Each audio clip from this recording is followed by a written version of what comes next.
Olá, gente querida! Hoje é domingo, dia 27 de novembro. A igreja celebra hoje o primeiro domingo do Advento. E com a celebração do primeiro domingo do Advento inicia um novo ano litúrgico. Nós nos despedimos do ano 2022, em que lemos o Evangelho de Lucas a cada domingo, e a partir de hoje começa o ano A da liturgia. A cada domingo vamos ler o Evangelho de Mateus. Eu agradeço a você por sua companhia, seja por meio do canal do YouTube Dom Paulo Jackson, ou aqui pela Rádio Maria, ou ainda pelos podcasts. O texto do Evangelho desse primeiro domingo do Advento é de Mateus 24, de 37 a 44. Naquele tempo, Jesus disse aos seus discípulos: A vinda do Filho do Homem será como no tempo de Noé. Pois nos dias antes do dilúvio, todos comiam e bebiam, casavam-se e davam-se em casamento, até o dia em que Noé entrou na arca. E eles nada perceberam, até que veio o dilúvio e arrastou a todos. Assim acontecerá também na vinda do Filho do Homem. 2 homens estarão trabalhando no campo. Um será levado e o outro será deixado. 2 mulheres estarão moendo no moinho. Uma será levada e a outra será deixada. Portanto, ficai atentos, porque não sabeis em que dia virá o Senhor. Compreendei bem isso.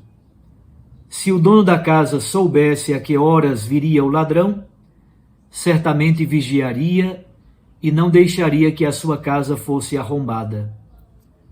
Por isso também vós ficai preparados, porque na hora em que menos pensais, o Filho do Homem virá. Palavra da salvação. Glória a vós, Senhor. Minhas irmãs e meus irmãos, eu gostaria de dizer em primeiro lugar algumas coisas sobre o ciclo do Advento, o ciclo do Natal, e depois passaremos ao texto do Evangelho propriamente dito. O ano litúrgico segue o rito fundamental da vida, com o seu ritmo, com a sua cadência, os acontecimentos. Nós entramos no mistério do tempo. O ano litúrgico é, na verdade, a celebração do mistério de Cristo e da obra da salvação ao longo de um ano. É uma realidade teológica. A Igreja celebra todo o mistério de Cristo, da encarnação a Pentecostes, e também a expectativa da vinda do Senhor. O ano litúrgico atualiza o mistério de Cristo no tempo, na história. A estrutura fundamentalmente é simples. Temos em primeiro lugar o domingo, como o dia da ressurreição, a nossa Páscoa semanal. Segundo, temos o ciclo da Páscoa, começando com a Quaresma. No centro está o ciclo do Tríduo Pascal, e depois o tempo da Páscoa até o domingo de Pentecostes. Então, o ciclo da Páscoa vai da quarta-feira de cinzas até o domingo de Pentecostes. Finalmente, temos o ciclo do Natal. O ciclo do Natal é preparado pelo Advento. No meio está a celebração propriamente dita do Natal, e depois o tempo do Natal até a festa do batismo do Senhor. Para completar o que falta, retirando o ciclo da Páscoa e o ciclo do Natal, nós temos então 34 semanas que são chamadas de semanas do tempo comum. A cada domingo, celebramos a nossa Páscoa semanal. E o tempo do Advento? Ora, estamos no ambiente do ciclo do Natal, a manifestação do Senhor na carne, a encarnação do Verbo eterno do Pai. O tempo do Advento é o tempo da preparação para o Natal do Senhor. São 4 semanas. O ciclo do Natal começa com o primeiro domingo do Advento, portanto, hoje, e termina com a festa do batismo de Jesus. O nome desse tempo é Adventus Domini, isto é, chegada ou vinda do Senhor. Começa sempre com as vésperas do domingo mais próximo do dia 30 de novembro e termina com as vésperas do Natal. São 4 domingos para preparar o povo para a segunda grande festa cristã. É um tempo de espera prazerosa, não somente de penitência. A cor litúrgica é roxa, que é a cor da penitência, do silêncio, da austeridade e da interioridade. E o Advento tem um caráter duplo. É a vinda histórica de Jesus, isto é a festa da primeira vinda, quando Jesus encarnou-se em nossa história, mas é também a festa da vinda escatológica do Filho de Deus. E aí a Igreja dirige o olhar para a segunda e definitiva vinda de Cristo. O tempo do Advento tem um aspecto escatológico até o dia 16 de dezembro, sobretudo. Aqui nós lemos, sobretudo, textos do profeta Isaías e também durante uma semana inteira meditamos o mistério do profeta João Batista. Depois, a segunda fase do Advento, do dia 17 ao dia 24, é a fase de meditar sobre o nascimento histórico de Jesus. E aí a figura principal é a figura de Maria Santíssima. Nos 4 domingos do Advento, temos 4 temáticas fundamentais. Neste primeiro domingo, a temática fundamental é a vigilância. Ficai atentos e preparados. No segundo domingo do Advento, a tônica está vinculada à conversão. Convertei-vos, porque o reino dos céus está próximo. O terceiro domingo do Advento é conhecido como Domingo da Alegria, sobretudo por causa da antífona de ingresso da Santa Missa. João Batista manda perguntar a Jesus. João Batista está preso e manda perguntar a Jesus: és tu aquele que há de vir, ou devemos esperar por outro? A tônica inteira é vinculada à alegria. E, finalmente, no 4º domingo do Advento, a temática central é a fé de José e também a fé de Maria Santíssima. Jesus Cristo nasce de Maria, prometida esposa a José.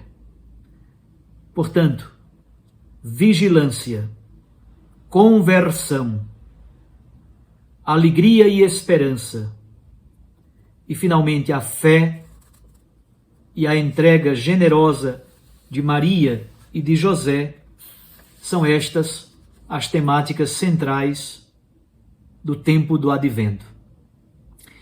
Isso está de modo bastante claro também nas 4 velas que compõem a coroa do Advento. Em muitos lugares, são 3 velas roxas e a vela do terceiro domingo é sempre rosácea, porque o terceiro domingo, como o domingo da alegria, a vela e a cor litúrgica é rosácea. Eu, na verdade, prefiro velas com cores diferentes.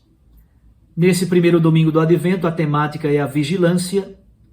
A vela deve ser verde, a vela da esperança e da expectativa. O segundo domingo do Advento é o domingo da conversão e da penitência, especialmente por causa da figura de João Batista, por isso a vela é roxa. O terceiro domingo do Advento, domingo da alegria, a vela é rosácea, rósea.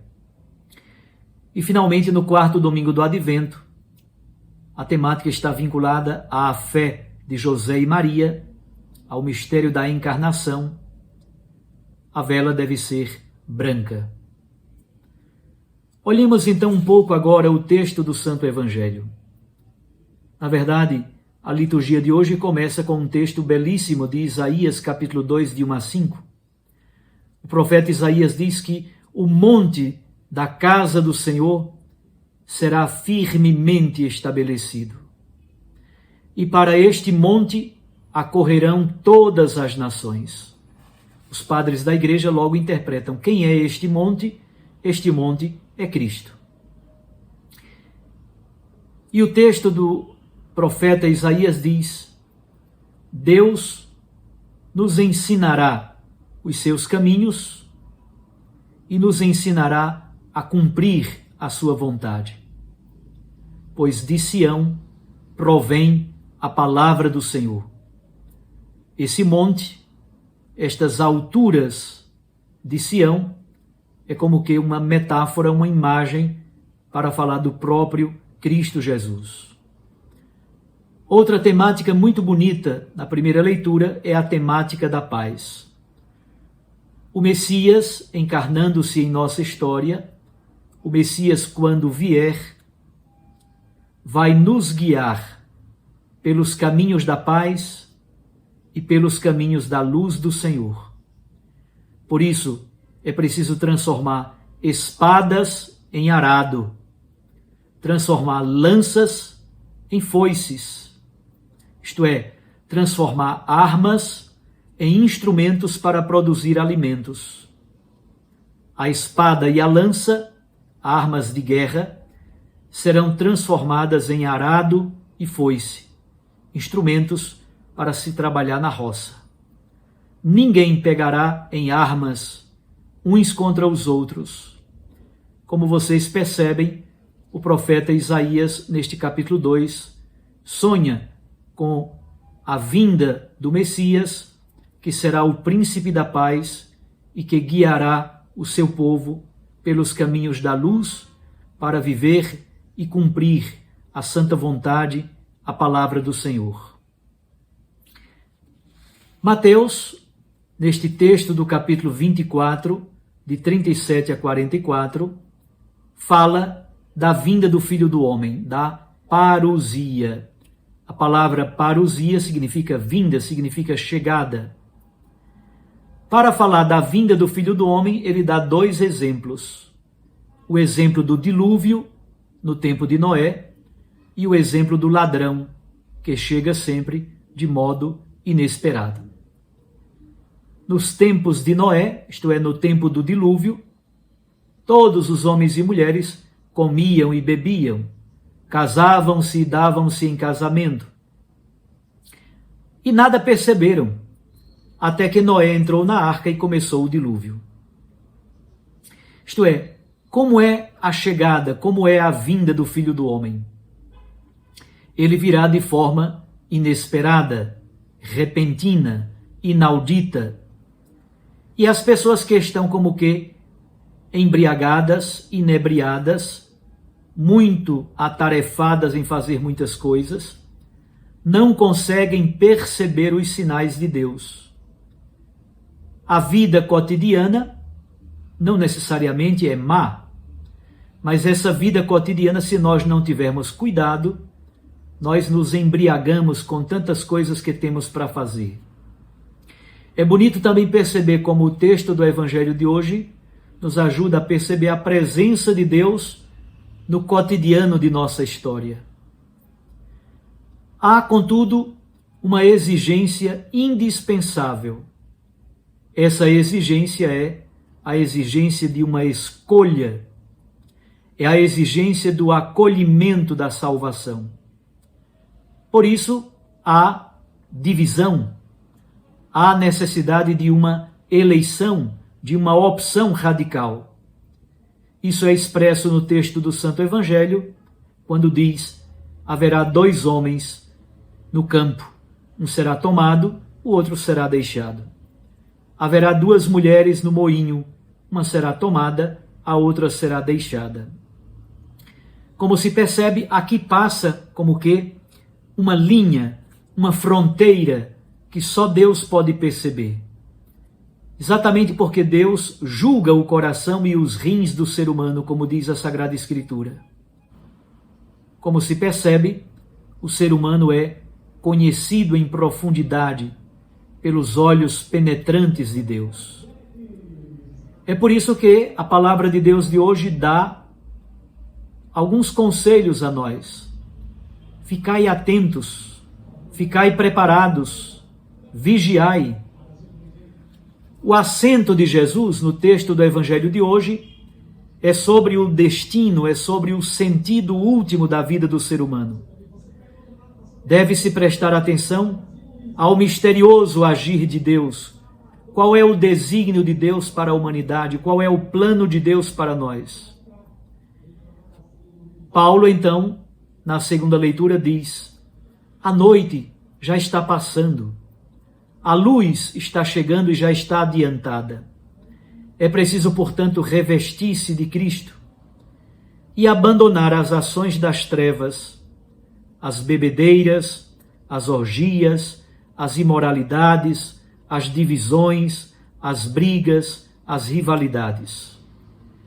O discípulo de Cristo, aquele que acolhe esse mistério da vinda do Senhor, deve estar atento ao momento presente, mas ao mesmo tempo com os olhos fixos no futuro de Deus. Como devemos esperar? Como devemos ficar atentos? Como devemos ficar preparados? Como devemos vigiar? Por meio da oração, por meio da prática do bem, por meio do anúncio do querigma da palavra de Deus, por meio do testemunho. Nesse primeiro domingo do Advento, a grande temática para nós é a vigilância para compreendermos qual é o desígnio e o plano de Deus para nós e para fazermos a sua santa vontade. Um grande abraço a você, fique com Deus e com sua Mãe Maria Santíssima. Eu os abençoo, em nome do Pai, e do Filho, e do Espírito Santo. Amém.